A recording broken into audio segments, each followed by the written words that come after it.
magnificently. That's what he does. Magnificently counts me in. And it's good to have you with us wherever you're viewing in the world. Namaste, that's how we greet you.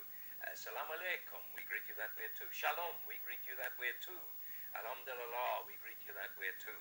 And we say welcome to Emer Conlon here from Dundalk. Shortly, Colm Sands with me on the launch of his new CD, Turning the Corner. But that's all to come in a moment. You're so welcome. How are you? Thank you, I'm great, thanks. Yes. You're looking at an author of Dundalk here.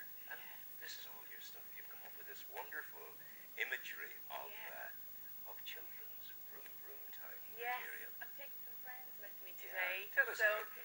Well, Vroom-Town is a book for 5 to 8 year olds. Primarily I aimed it at boys because I thought that there was cars out there and then there's Tom's the Tank Engine, but there was nothing about trucks. Wow.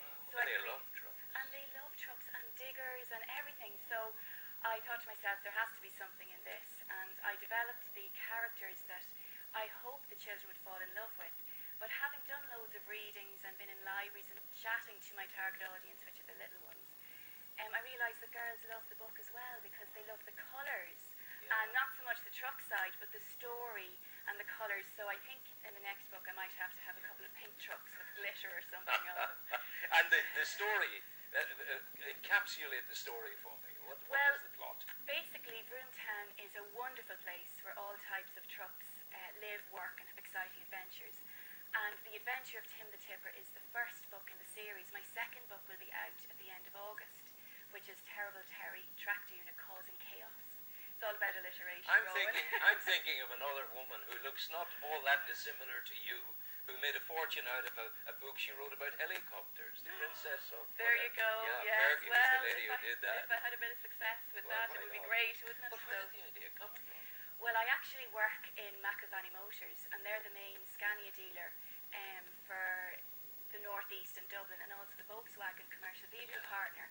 So I'm the marketing manager there, and whilst at work, looking out at the trucks, etc., in the middle of doing my work, I thought to myself, there has got to be something here because there's nothing globally. I did about 4 years research. The book is 4 years in the planning.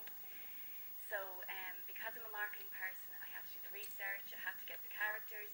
I also have an Asgailge version of the book, and I have a website. It's interlinked with a website, and on the cover, if the children enter a secret code, they get a little certificate on the website, and there's loads of games. And they find that on the website? They find the secret code somewhere in the book. In the book? Yeah, they have to find it. And then they enter it onto the website, and they can... what is the website? The website is vroomtown.ie.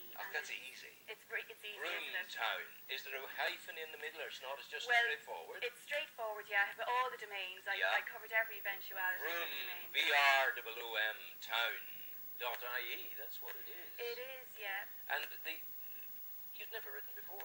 No, never written before. I suppose the marketing side of me, there was always a little bit of creativity there, but no, I've never written before, and it's something, I've actually got another 4 books written and titles for 35.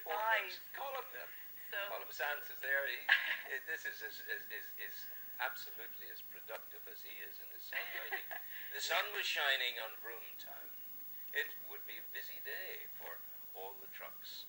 There are lots of rocks to roll and boulders to break in Quinton's quarry.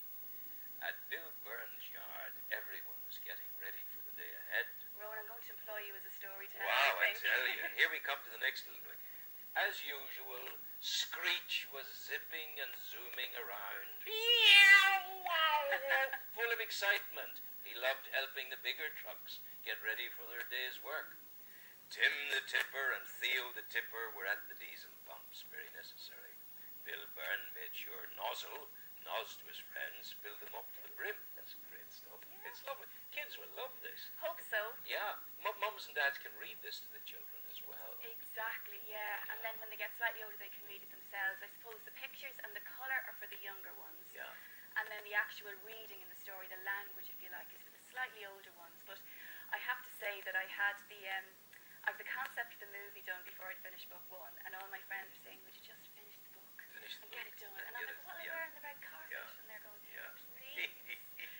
So we'll see how it goes. Hopefully Are you in discussion at the moment with a company, a production company, for a documentary about Vroom-Town? I'm not at the moment. No.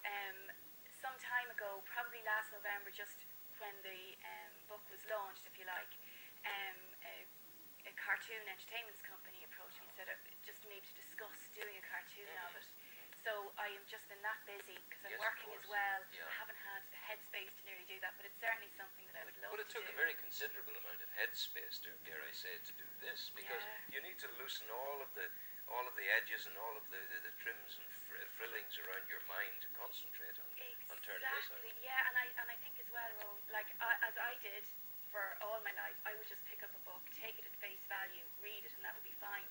But each thing there, the size, the logo, the font, the ISBN number, all of it were decisions, and it's not even just the story, it's everything. So, as I say, book 2, I paved the way now, so for book 2 it's slightly easier, because I have a great illustration, a great team of people that help me as well. So it's all local, and it's printed in Ireland, all in the northeast. Well, isn't it wonderful that it's printed in Ireland? Because so very, very often we can actually just send a JPEG to Japan or to China, and it's done. Yeah. But you're doing it at home, and it's creating opportunity at home as well. Exactly. And I think as a business person, I suppose I thought it, certainly for the first book, it would be essential to keep the jobs local. I'm doing that now for the second book. Hopefully I'll be able to sustain that now, but you're quite right when you say that the Far East, most of the books that you see in the shops, if you turn them over, it's printed in Singapore or China.